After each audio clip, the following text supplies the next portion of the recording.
Let's see. Okay, so hey guys, we are here right now with the Superintendent of Public Schools here in Val Verde County. This is Dr. Carlos Rios, and I'm gonna plug in my mic here so you can hear him. So Dr. Rios, tell us what the impact this has had down at what we're looking at with the border crisis at the Del Rio International Bridge. Perhaps the biggest impact is that the border is closed, and because we're a border community here in Del Rio, Val Verde County, we have a whole lot of students that come over here during the week to go to school. Then on weekends, after they've stayed with their sponsor families, they go back. We also have some workers that come and go. We only have 305 documented students who live with someone that has a power of attorney. But those are just...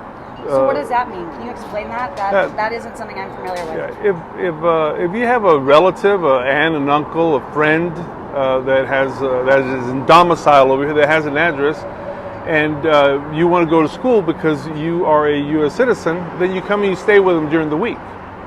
And then on weekends you go back with your family. So our board policy indicates that as long as you stay over here 5 nights, you too are considered in domicile.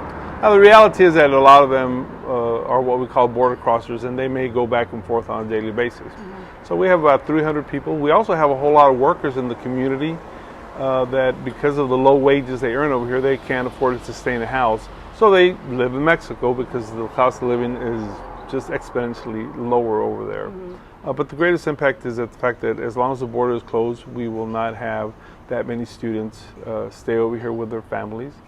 And that significantly impacts our ADA, which impacts our funding. So on a daily basis, we lose upwards of $12,000, and over the week it could be as high as $50,000, $60,000 that goes directly to our operations. Now, is that because you have to close schools because they're not staffed or kids aren't able to go, or is that because students aren't there? Explain the funding part for me. The schools in Texas get funded every day a student is in attendance. So if the student is not in attendance, based on their weighted funding, is how much money we don't get. So we average about $35 per day per student. Okay. So what kind of detriment does this pose to kids that aren't able to come to class? Is there a way that they can still learn from remotely, or what does that look like? It's very difficult. Beyond the financial impact, perhaps the biggest impact is that they can't get any schooling. We don't have remote instruction, and even if we did have remote instruction, one, they don't learn at the levels that they should as when they're face-to-face, but living in Mexico or staying over there during the week, it's real hard to have the instruction that even when we had it remotely, it's just not the same kind of learning. But right now we don't have remote instruction, and we probably won't. So as long as the border is closed, they are going to be out of schooling. So financial impact, the loss of learning is huge, especially because we're trying to make up for 18 months of loss of learning for the pandemic. So any day that you add on top of that just makes it harder.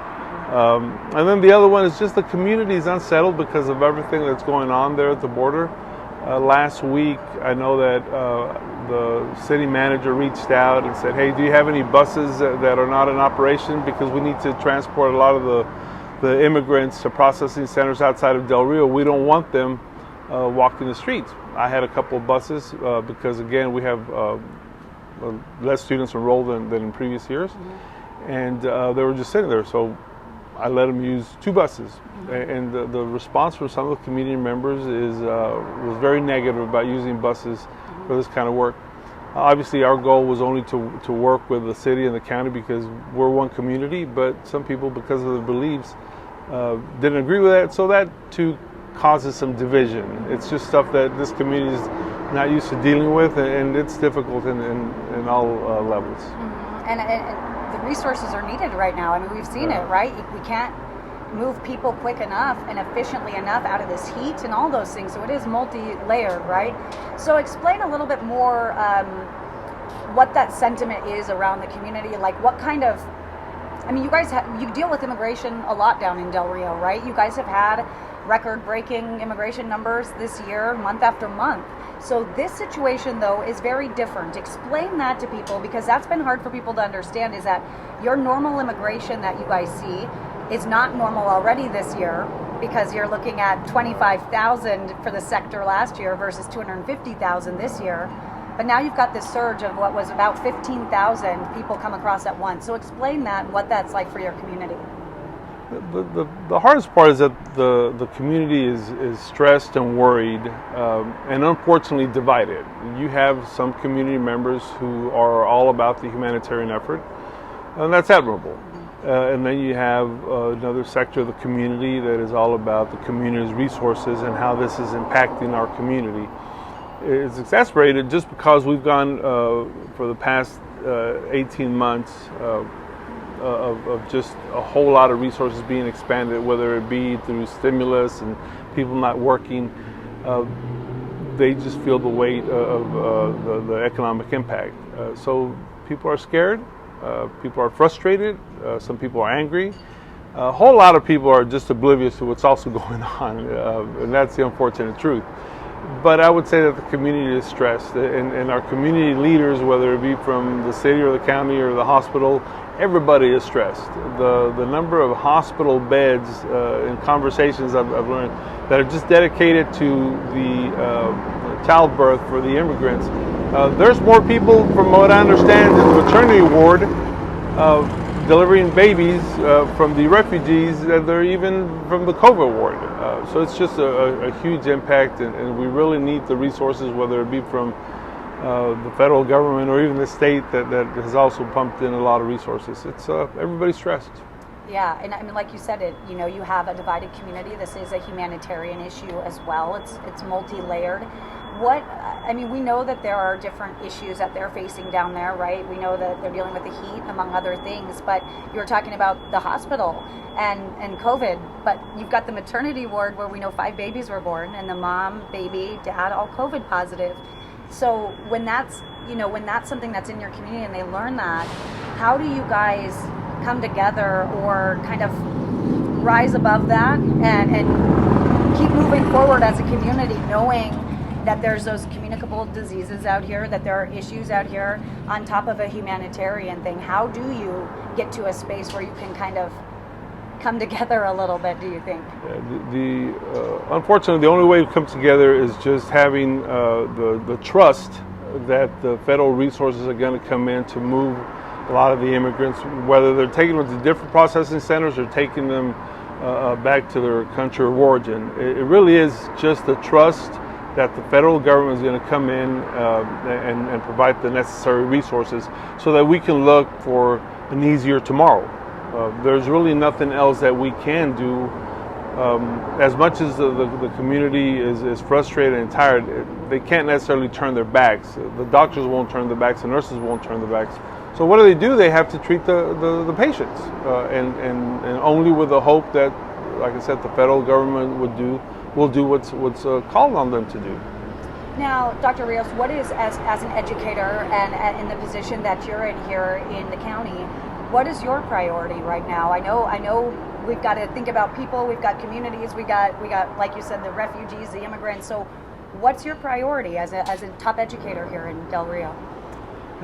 Our priority as a school district has to be to just focus on instruction and providing some kind of normalcy to the community on a daily basis. But even though that's our priority, we can't necessarily forget about what's going on around us. So we do have to come together while we're focusing on the teaching and learning of the community and making up this 18-month learning gap. While all that is going on, we still have to remember that we are one community. Whether you're a part of a different taxing entity, the hospital board, the commissioner's court, the city of Del Rio, or the school district, we are one community. We got to pull through together. So I would say it's a different dimensions to that priority these days. Now, if you could put a word to how you feel today, how you're doing, what would it be? Where are you at today, Doctor? Pretty much along with everybody else, emotionally tired and stressed, but still with a head up looking to the future. And you got it, because the kids are the future, and you got to make sure that's taken care of too, right? Do you feel like you're supported right now? I know that there was kind of a lag in getting resources here. Do you feel supported now? Do you feel that you can do your job as a superintendent right now? You know, unless you're in that office, you're not aware of all the support that we really do have.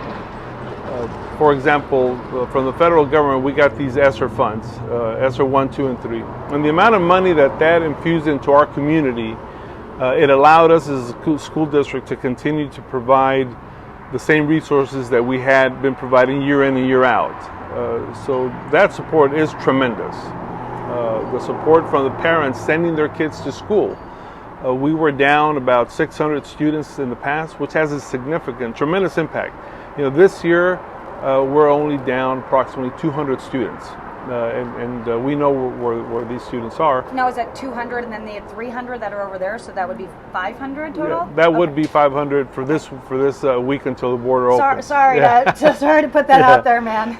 So in terms of feeling supported, we are. Yesterday I visited the refugee camp there, and I just saw the tremendous resources from the Border Patrol, which is federal, and the state troopers, which is local, and I talked to some people. So there is just a whole lot of support.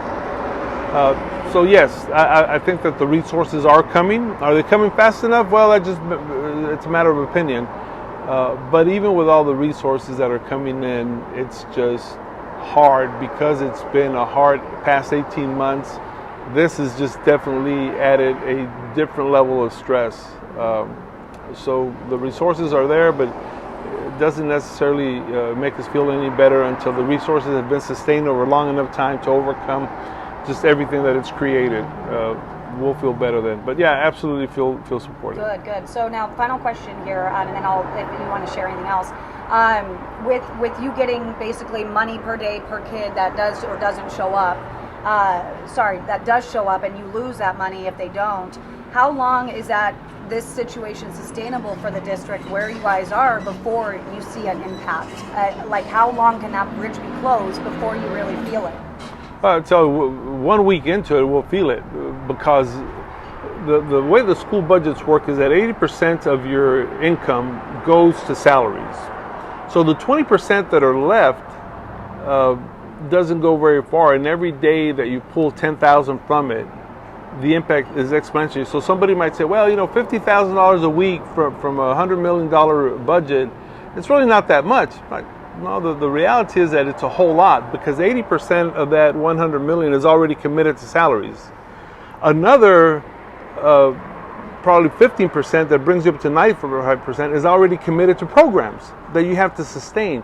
So for the day-to-day operations, that last 5% receives the brunt of that impact, and that's huge. It's really tremendous. So every day that the bridge is closed, every day that students don't come, it has an exponential impact, because now you're not talking about $100 million being impacted. You're just talking about a very small part of it, and it has a tremendous effect into what the services we can provide for the students and how we can plan for the coming year. Yeah, because that all budgetary stuff, like you said, allocations and financing, that all is impacted based on what you guys do this year. Anything else you want to share, Dr. Rios, before we let you go? No, we just, again, for anybody that's listening, we have to pull together, and we sort of have to come together, and whether you're from the left or the right, that really doesn't matter right now, because what matters is that we have to get this city, this county, this state, and this country of ours to move forward, together. Like Sheriff Joe Frank said, this is a red, white, and blue issue at this point. Absolutely. It's red, white, and blue, so if we could get the gray out of it and just understand that it's all together, it would be a lot better. Absolutely. Okay, thanks.